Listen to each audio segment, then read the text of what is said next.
Quand on est un enfant, on a besoin d'affection. Un enfant a besoin d'affection. Un enfant a besoin d'être entendu, il a besoin d'être entouré, il a besoin de lui dire eh bien, qu'il a de la valeur, qu'on l'aime. Moi, personne ne m'aimait, personne ne s'occupait de moi. Jamais une seule fois on m'avait dit qu'on m'aimait. Jamais une seule fois on m'avait dit que j'avais de la valeur, que j'étais précieux.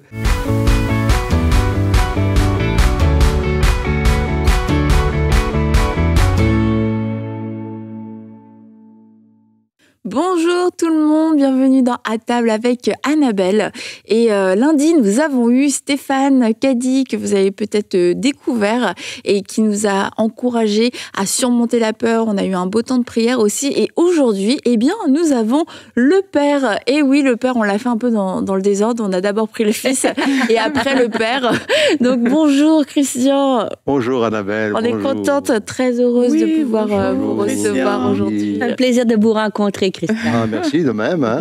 Alors, je vais le dire, même si Christian va pas forcément apprécier le moment, mais Christian est vraiment un père de la foi en francophonie, un travail extraordinaire en tant qu'évangéliste, en tant que pasteur, et puis aujourd'hui en tant qu'aumônier. Et puis, au fur et à mesure que les années passent, eh bien, nous-mêmes, avec Jérémy, puis avec toute l'équipe qui connaissons Christian, on est bénis à chaque fois. Et c'est ultra rafraîchissant. On a eu une réunion, même plusieurs réunions à l'église. Christian est en feu. Il est en feu. Stéphane était trop fatigué. Mais Christian était encore en forme pour prêcher la parole, prier pour les gens. Et c'était vraiment super. Et il salue tout le monde dans la salle de réunion. Il reste après. Oui. Ouais, franchement, infatigable. Un vrai modèle à tous les niveaux. Donc, merci Christian. C'est pour nous un honneur d'être avec vous.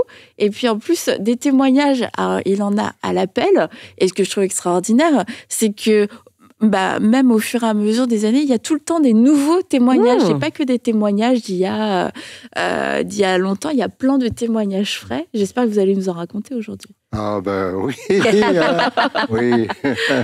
Et Christian, on a intitulé cette émission de la souffrance à la compassion parce que vous avez eu un parcours qui est je dirais atypique, mais pas tant que ça finalement, parce que beaucoup de gens ont eu un parcours de souffrance qui n'est pas forcément le même. Mais ce parcours dans la souffrance vous a amené aussi à pouvoir manifester la compassion dans votre vie. Alors bon, on s'est dit comme ça sonne pas super, mais on va commencer par la souffrance. On va commencer par le début un peu, comment vous avez grandi, et puis jusqu'au moment où finalement votre vie a changé en rencontrant Jésus. Ouais. Ben voilà, j'ai pas eu le privilège, parce que c'est un privilège d'avoir un beau foyer avec des parents aimants, avec être entouré là comme un enfant devrait l'être. Voilà, moi je suis né dans un foyer particulièrement difficile.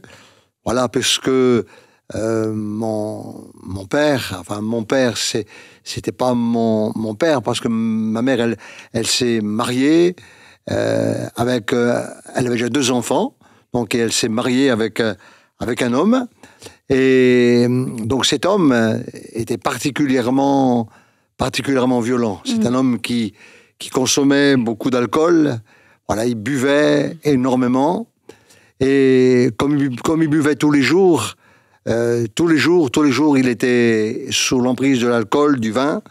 Alors donc il était d'une méchanceté extrême. Et moi, comme j'étais donc le plus grand garçon dans la maison, eh bien, c'est toujours moi qu'il cherchait, toujours moi qu'il voulait frapper. Alors je me souviens quand j'étais très jeune, eh bien une fois il m'appelle dans la maison, et j'étais donc tout petit, tout peureux, et je me souviens, il avait planté un couteau sur la table, un couteau, et à côté il avait mis une corde, et puis il m'a invité donc à rentrer, à venir dans la maison, Et là, on m'a dit, écoute, ce soir, voilà, je vais te tuer. Voilà, tu vas choisir, je suis gentil avec toi, tu vas choisir, soit je te coupe la tête, ou soit je te pends. Alors, qu'est-ce que tu choisis? Alors, moi, j'étais tout enfant, alors j'étais apeuré, j'avais peur. C'était vraiment particulièrement difficile là, pour moi, et bon, je savais pas trop quoi dire. Alors, il s'est levé de derrière la table, il était assis derrière la table, il s'est levé, et puis en titubant, parce qu'il avait bu, et il est venu vers moi, et il a pris un balai qui était dans le coin de la maison, et là, il m'a mis un coup de balai sur la tête. Je me souviens encore, j'ai vu des étoiles, le noir, et je suis tombé, assommé par le coup de balai. Et quand je me suis réveillé quelques instants après, alors j'ai senti quelque chose de chaud là, qui coulait là, dans ma tête. Et j'ai mis ma main, elle était rouge de sang, et le parterre était rouge de sang. Et il m'avait éclaté le cuir chevelu avec le balai. Et je suis resté donc par terre pendant plusieurs heures là, dans la souffrance, avec des maux de tête épouvantables. Et tranquillement, quelques heures après, je me suis relevé, voilà, de ce qui venait de m'arriver là. Alors ça, c'est une fois, et une autre fois, je me souviens encore. Alors il me met tout nu, j'étais complètement nu, et il me met des cordes aux poignets, et il m'attache à une poutre dans une grange là, il m'attache à une poutre, et là avec un fouet, eh bien il me flagelle, voilà, il me flagelle, il me frappe, et j'avais mal, terriblement mal, et je me souviens que ça me brûlait le ventre, les jambes, le fouet, et j'avais comme des marques en dessous, comme un zèbre, vous savez, il y avait le sang qui était en dessous, là, et quand il a jugé que j'avais reçu assez de coups, donc il m'a détaché, il m'a mis au sol, et moi j'avais mal. Et là, j'étais allongé par terre, et de toutes ses forces, il m'a shooté la tête comme on shoot dans un ballon de foot, et plusieurs coups comme ça, et il est parti. Voilà, ça c'était mon quotidien.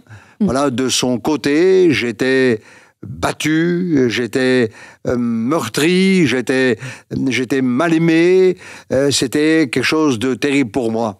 Alors du côté de ma mère, c'était aussi difficile, parce que ma mère aussi, elle buvait, elle consommait beaucoup d'alcool, et donc elle n'avait pas le temps, comme une maman, de préparer les repas.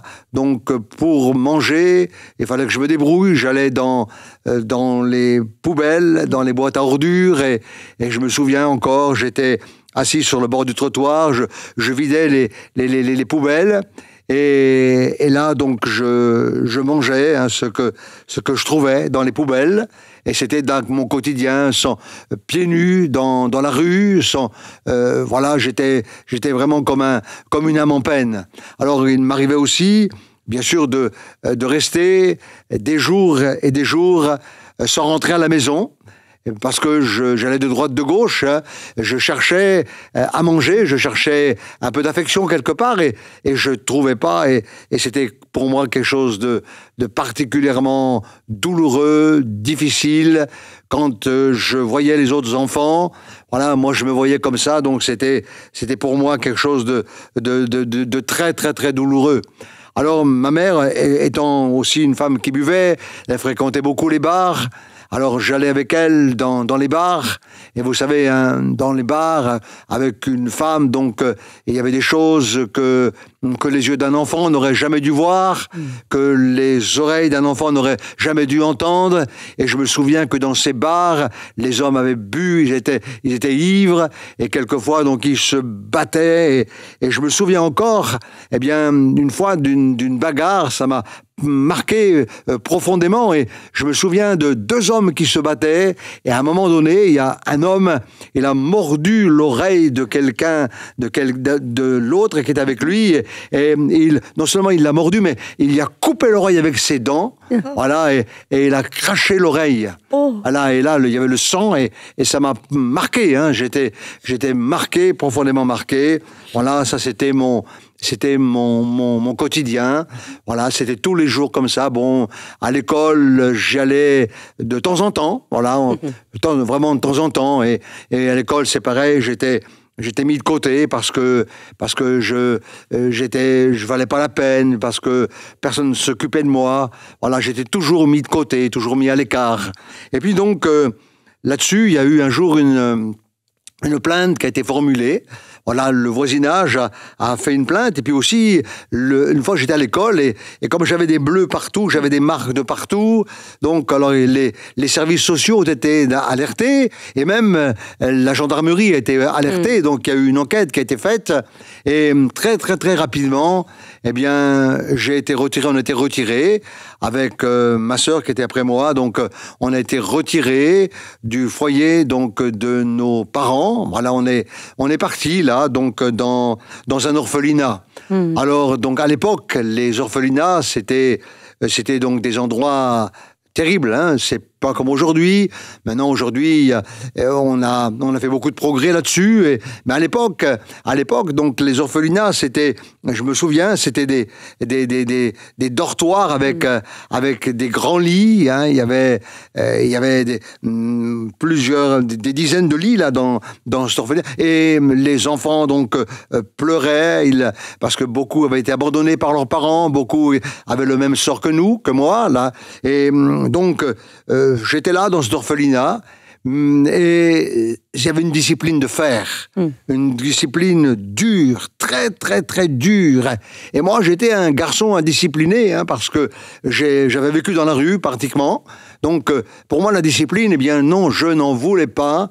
Hors de question de me discipliner. Alors comme j'étais indiscipliné, eh bien j'étais constamment puni, constamment dans le bureau de la directrice.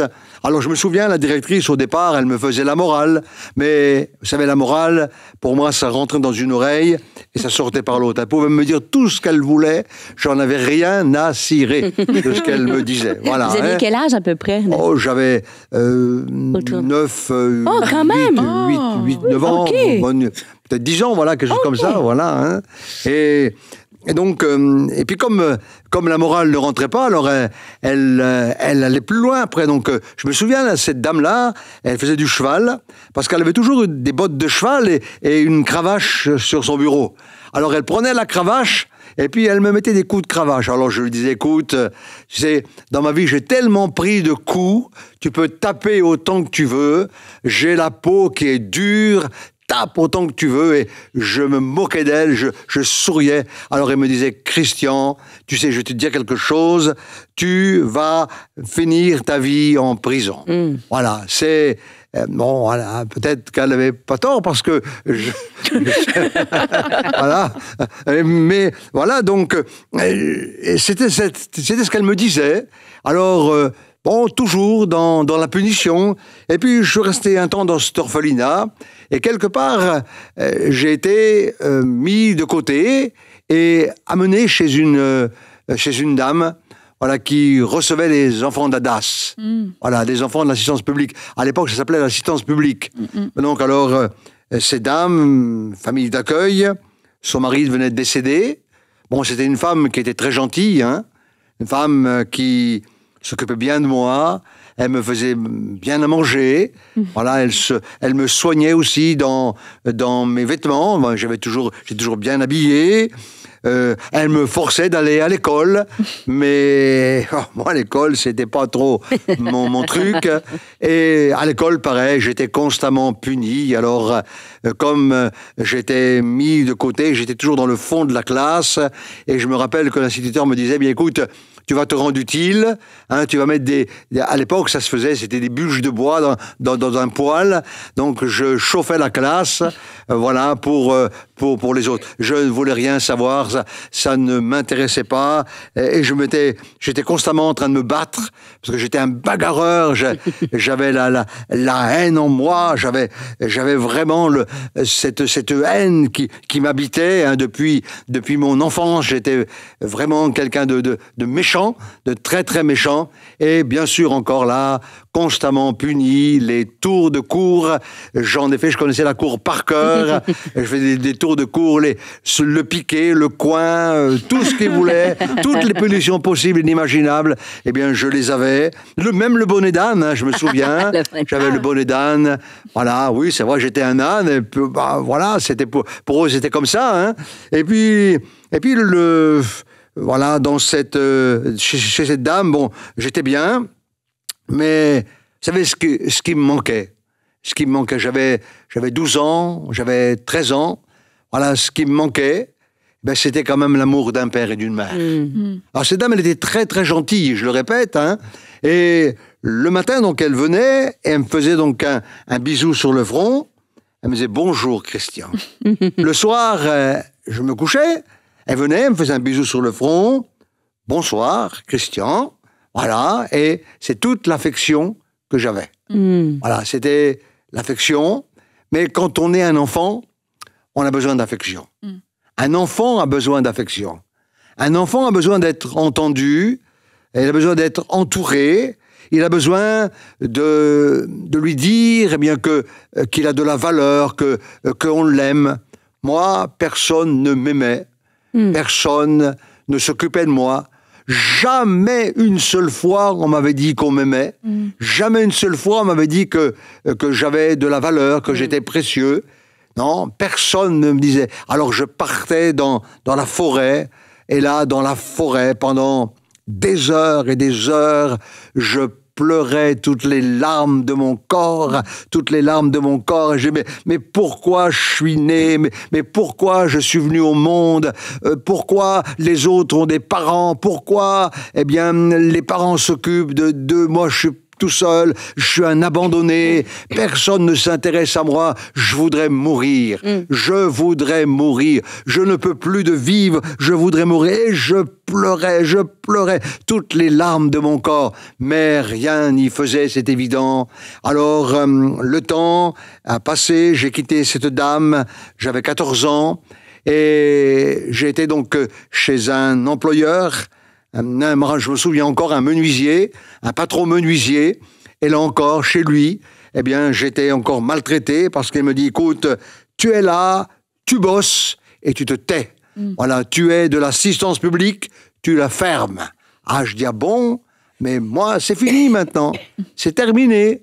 Maintenant, moi, je m'en vais et je suis parti, je me suis échappé de chez cet homme et je me suis retrouvé dans la rue, j'avais 14 ans. Et quand on a 14 ans, on est dans la rue, eh bien, j'ai commencé à fréquenter des gars qui avaient 20 ans, 25 ans, 30 ans, et qui, eux, déjà, avaient fait de la prison. Voilà, beaucoup de prison. Et je me suis joint à eux. Et quand on a une telle fréquentation, eh bien, automatiquement, eh bien, moi aussi, je me suis trouvé très jeune, voilà, en maison d'arrêt. Alors, j'ai connu la maison d'arrêt, et puis je suis sorti de la maison d'arrêt. Et puis on m'a placé à l'époque, ça s'appelait des maisons de correction. Voilà, donc j'étais en maison de correction. Mais là encore, eh bien, je m'évadais, je m'échappais. À chaque fois, je m'échappais. À chaque fois, je m'évadais. On pouvait me faire tout ce que l'on voudrait, je m'échappais. Parce que là encore, dans cette maison de correction, là, je me souviens encore qu'on travaillait dans les champs. Alors, on ramassait des pommes de terre là, dans les champs. Et je me souviens qu'il y avait un gars, quand je suis arrivé, il m'a aussi frappé. Et puis, je me suis dit, bon, toi, t'inquiète pas, je vais me venger. Et je me souviens qu'on ramassait des pommes de terre. Alors, lui, il était devant moi. On était l'un derrière l'autre, comme ça. On travaillait dans le champ. Et à un moment donné, eh bien, il était devant moi. Je me rappelle, il avait un gros derrière comme ça. J'ai pris la fourche et j'ai mis un coup de fourche dans le derrière. Hein, et là encore, bien sûr, j'ai été puni. J'avais la haine. Voilà, j'avais la haine. J'étais un haineux. Et le temps a passé, bon, c'était ma vie, elle était comme ça. Et puis, un jour, j'étais dans un groupe de jeunes, dans ce groupe de jeunes, voilà, il y avait une fille qui était là. Alors, je la regardais, je lui ai dit, écoute, tu sais, tu es vraiment tu étais belle. Je veux me marier avec toi. Est-ce que tu le veux? Alors, elle m'a dit oui.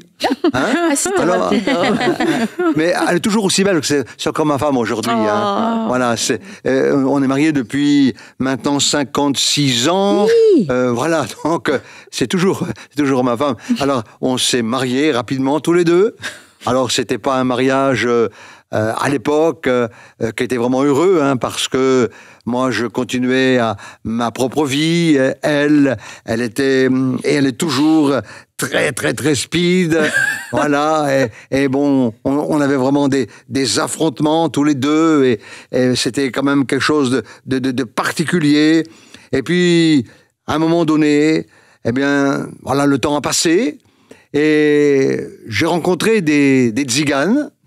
Et les tziganes, alors ils m'ont témoigné. Ils m'ont témoigné de quelqu'un qui pouvait m'aimer. Quelqu'un qui avait donné sa vie pour moi. Alors j'ai dit, oui, mais qui c'est ce quelqu'un? Alors ils m'ont dit, c'est Jésus-Christ. J'ai dit, le bon Dieu? Ah non, je veux pas de bon Dieu, moi. Ah non, tout, mais pas ça. Avec la vie que j'ai eue, avec ce que j'ai entendu, toutes les personnes que j'ai côtoyées, la misère que j'ai vue, me parler de Dieu, mais c'est pas possible. Il n'y a pas de Dieu. Non, c'est impossible. Je ne veux pas de Dieu. Et bon, ils étaient très gentils. Alors ils m'ont dit, écoute, nous on va prier, puis on va jeûner, je me souviens, pour toi. Et puis ils m'ont donné la Bible. Et puis je suis rentré chez moi. Nos chemins sont séparés. Et donc, le temps passant, plusieurs mois passant, c'est un dimanche midi, ça sonne chez moi, ça frappe à la porte, et j'ouvre la porte, et sur le palier, qui je vois, ce tzigane. Alors, il m'a dit, écoute, quand on s'est vu, il y a quelques mois en arrière, je t'ai donné une adresse pour que tu ailles écouter l'évangile, mais t'as pas été. J'ai dit, non, j'ai pas été. Il m'a dit, mais écoute, tu sais, ce matin, j'étais au culte, c'est dimanche matin, j'étais au culte, je sors, et j'ai demandé au pasteur s'il avait vu un gars comme ça, là, venir. Alors, le pasteur m'a dit non, j'ai pas vu ça. Et il dit, je me suis mis au volant de ma voiture, et puis il dit, j'ai prié. À savoir que ce tzigane, il savait ni lire, ni écrire, il connaissait rien de moi, il n'avait pas ni mon nom, ni mon adresse. Il s'est mis au volant de la voiture, et il a dit, Seigneur, faut que je retrouve ce gars. Faut que je le retrouve encore une dernière fois, parce que je sens qu'il faut que je lui parle de toi. Et encore une dernière fois, conduis-moi chez lui. Et à l'époque, il n'y avait pas de GPS, hein, mais Dieu a un GPS extraordinaire. Le GPS divin. Et ce gars, il s'est retrouvé chez moi et m'a dit, écoute, c'est la dernière fois maintenant que je te dis, que je te parle. Écoute, tu sais, cet après-midi, il y a une conférence, une réunion à 15h. Tu es libre d'aller ou pas y aller. Fais comme tu veux. Et il est parti. Et ma femme m'a dit, écoute, on devrait y aller. Alors je dis, non, je n'irai pas. Et ma femme me prenait avec des pincettes. Parce qu'à l'époque, quand je me mettais en colère, je cassais tout ce que je trouvais, je le cassais. Et mes colères duraient des jours et des jours et des jours. Donc, elle était très timide pour me mettre en colère. Elle me prenait avec des précautions. Mais puis, au bout d'un moment donné, je dis oui, d'accord, écoute, on va aller. Eh bien, écoute, on va aller à cette réunion. Je suis arrivé, c'était en retard. Voilà, j'ai vu le pasteur, et je suis rapidement parti, et je suis retourné le jeudi d'après. Et là, le pasteur prêchait l'évangile, et j'étais touché par le message. Il parlait d'un Christ qui est mort sur une croix, et de 2 brigands mourant à côté de lui, et il disait, le Seigneur Jésus aime les brigands. Il aime les pécheurs. Il les aime. J'ai été touché par son message. Et à la fin de la réunion, il se met à la porte pour saluer les gens. Et il me dit, vous êtes nouveau. Ça se voyait que j'étais nouveau. Hein. Et alors, peut-être vous pouvez dire pourquoi ça se voyait aussi. Oui, parce que j'avais des tatouages de partout. Hein. Et puis, j'avais une sale tête quand même, hein, franchement. Vraiment une sale tête. Hein. J'avais une tête de... mauvaise tête, quoi. Tête de brigand, quoi. Et donc, il m'a demandé l'adresse. Il est venu chez moi. Et puis, donc, on s'est mis à table comme ça. Et puis, on a commencé à parler. Et puis, moi, je parlais. Puis, à un moment donné, je le vois, il est blanc, là, comme cette table. Et je me dis, mais qu'est-ce qu'il a? Pourquoi il est blanchi? Il m'a dit, je suis effaré. Ça fait tant d'années que je suis dans le service pastoral. Et il m'a dit, jamais j'ai entendu quelqu'un parler avec un vocabulaire aussi pourri et ordurier que vous. Il m'a dit, tout ce qui sort de votre bouche, c'est pourri, archi pourri. Il n'y a pas un mot qui est bien, qui sort de votre bouche. Oh, il m'a dit, je vais prier Dieu pour qu'il vous donne un vocabulaire plus académique. Et alors, il a prié pour moi. Et au moment où il priait pour moi, à ce moment-là, je vous assure, quelque chose s'est passé. Et là, j'ai commencé à dire, Jésus, moi je ne crois pas en toi. Le tzigane, il m'a dit que tu existais. Le tzigane, il m'a dit que tu es vivant. Le tzigane, il m'a dit que tu pouvais changer ma vie. Et lui, là maintenant, il me dit ça également. Mais si c'est vrai que tu es vivant, alors fais quelque chose pour moi. J'ai parlé à Jésus avec mon vocabulaire qui n'était pas académique. Mais il a entendu. Yes. Il a entendu. Et à ce moment-là, j'ai senti une présence, quelque chose de merveilleux, quelque chose de glorieux, quelque chose qui, comme des vagues, comme des vagues d'amour que je n'avais jamais connues, comme quelque chose qui venait d'autre part et qui commençait à m'inonder, à venir en moi et me prendre, me prendre. Et moi, depuis des années, quand j'étais jeune, adolescent, je pleurais. Quand j'étais enfant, je pleurais. Et là, maintenant, je dis, mais c'est fini, plus jamais je pleurerai. Plus aucune larme ne sortira de mes yeux. C'est fini. Et là, maintenant, tant d'années après, je commence à pleurer et je dis, pardon, parce que j'ai fait tellement de mal. J'ai fait du mal autour de moi. J'ai fait du mal à mon épouse. J'ai fait du mal de partout. J'ai fait le mal. Pardonne-moi. Oh, pardon. Et le pasteur est parti. Et ce jour-là, je suis né de nouveau. Je suis devenu une nouvelle créature. Entièrement. Jésus, il est venu chez moi. Il est venu là. Jésus est venu chez moi. Il a changé ma vie. Il m'a transformé. Il a bouleversé ma vie jusqu'à ce jour. Il ne m'a jamais déçu. Ah, béni soit le nom du Seigneur. Oh, comme j'aime Jésus. Ah, il est merveilleux. Il est merveilleux. Oui, il est vraiment merveilleux. Ah oui. Est-ce qu'après cette expérience, votre vie a changé du jour au lendemain? Ah oui, du jour au lendemain, ça a changé, mais il y a eu des hauts, des bas, et quelquefois plus de bas que de hauts. Hein? Voilà, il faut dire les choses telles qu'elles sont. Voilà, ça n'a pas été facile pendant des mois encore après. Hein, je voulais tout quitter. Et puis j'avais un pasteur qui était, comme je dis souvent, il avait une main de fer dans un gant de velours. Voilà. Et il savait me prendre. Il savait s'y faire. Et voilà, parce qu'il était inspiré. Il avait l'onction de Dieu sur sa vie. Et donc, il m'a dit un jour, écoute, Christian, voilà, il y a un appel sur ta vie. Moi aussi, parce que dès que je me suis donné à Jésus, voilà, partout, je répandais l'évangile, la bonne nouvelle. Oh, je n'avais pas fait de la théologie, mais j'avais l'expérience. Alors, je partageais ce que j'avais vécu. Voilà, un Jésus qui change et qui transforme les vies. Ça, c'était glorieux. Et il m'a dit, il y a un appel sur ta vie. Alors, tu vas aller dans une école biblique. Et c'est comme ça, donc...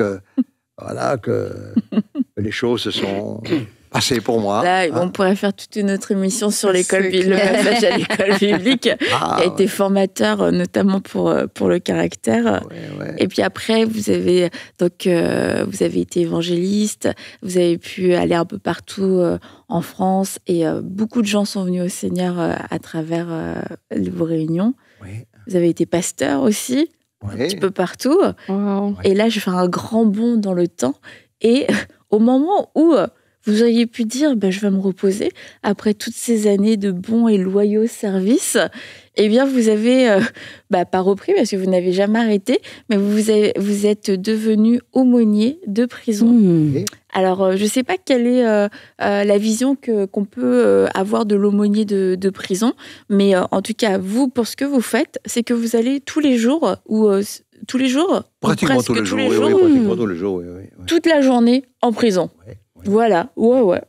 Écoutez des témoignages, tous plus horribles les uns que les autres, mais de ce parcours de souffrance et de ce que vous avez vécu et de cette rencontre extraordinaire que vous avez fait avec Jésus, vous continuez de propager l'amour de Dieu à ces prisonniers qui sont, faut le dire, quand même oubliés. Et puis, tout le monde n'a pas une compassion forcément pour les gens qui sont en prison, parce qu'ils ont fait des choses mal, ils ont fait du tort. C'est pas des gens vers qui on a forcément envie d'aller, mais pourtant, vous êtes en prison toute la journée et vous les aimez.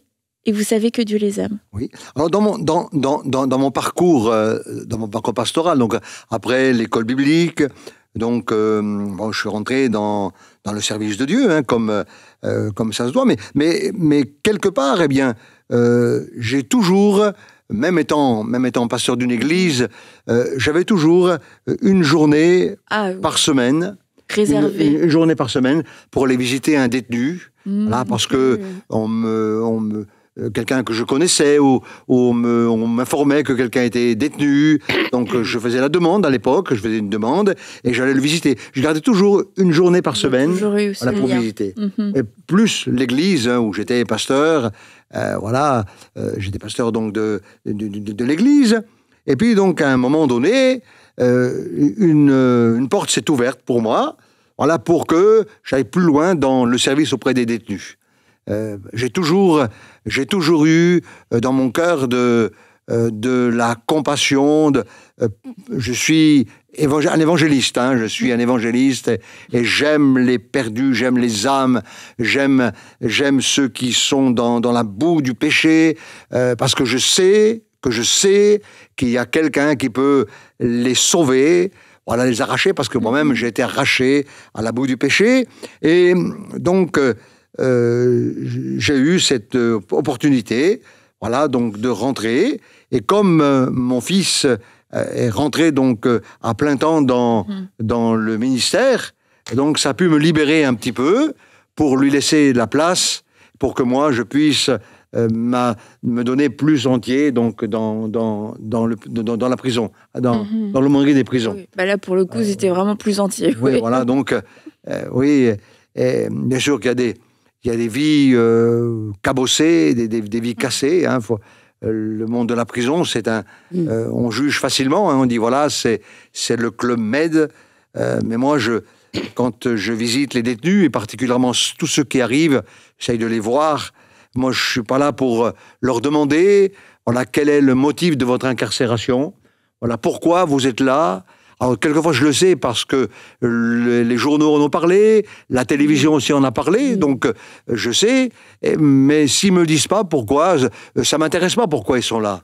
Moi, ce qui m'intéresse, c'est leur cœur, c'est leur âme. Je veux les aimer et leur apporter ce réconfort et puis leur apporter la bonne nouvelle d'un Dieu qui les aime, parce que Dieu aime tous les hommes.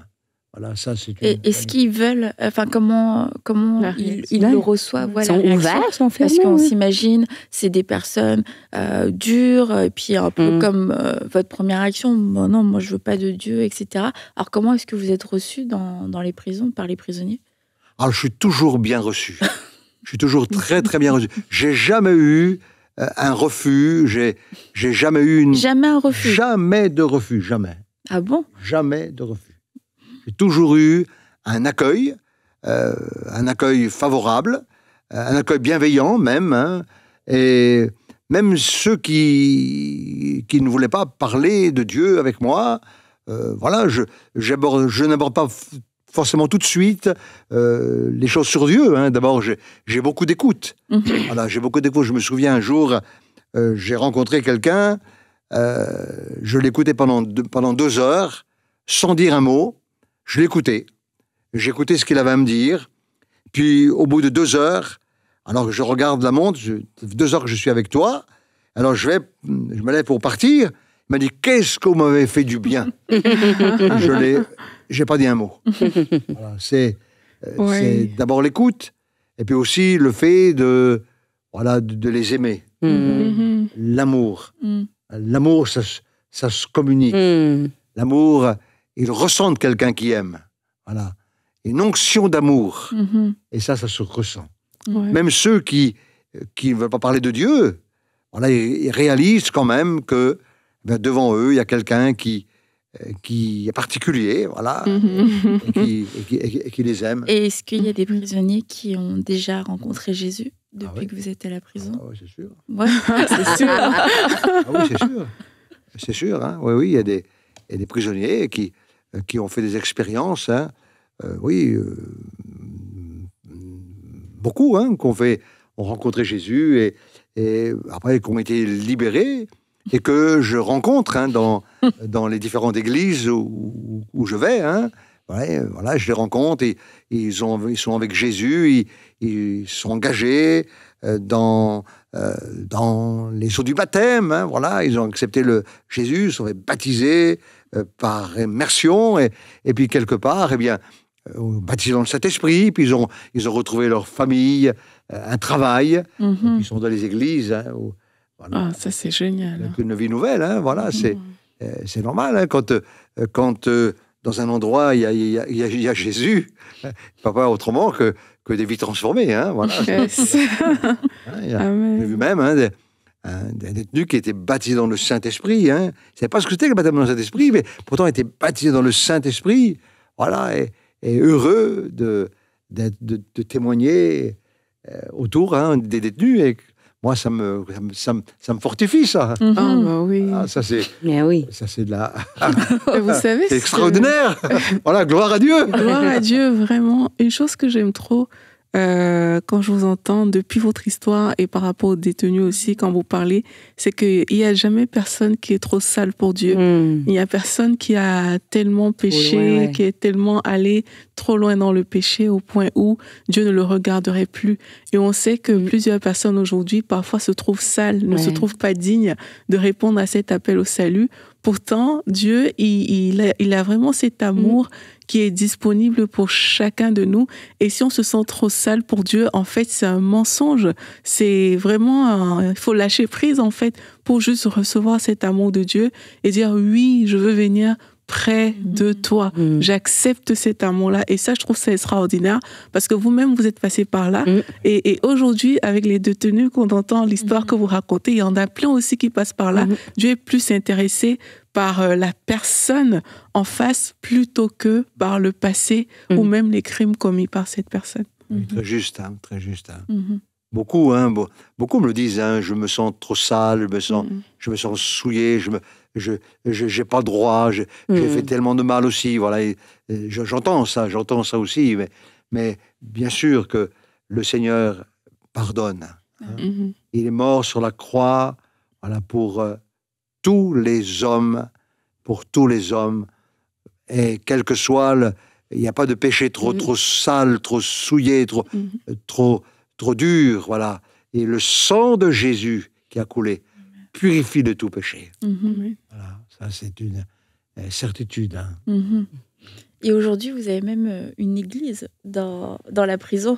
Ah oui, on a le samedi matin, on a un culte. Culte le samedi matin, oui. Et Christian nous a repris à l'église, il nous a dit, vous savez que les prisonniers disent plus Amen que avec un temps de chant, de louange, un moment de prédication, puis après donc de prière. Voilà, un moment de prière Et quand les détenus, quelquefois, ils retournent dans leur cellule, eh ben, ils retournent en chantant des cantiques. Voilà. Et dans leur cellule, ils continuent à chanter des cantiques, voilà, qu'ils ont appris au culte. Et puis, ils viennent avec la Bible, avec le Nouveau Testament. C'est ce que je leur donne. Hein. Puis je leur donne aussi ton livre, hein, sur les proverbes. Ah, waouh! L'amour injuste aussi. Voilà. Je leur donne aussi ça, parce qu'ils aiment. Hein. C'est bien, c'est bon. Chaque jour, un proverbe. Ah, waouh! De bonnes choses dessus. Hein. Il y a une grande ouverture, hein, c'est sûr. Hein. Mais en tout cas, il y a une grande ouverture, mais j'ai l'impression que quand on parle des prisons, c'est qu'il n'y a pas forcément énormément d'ouvriers. Et Christian a fait plus ou moins un appel au salut.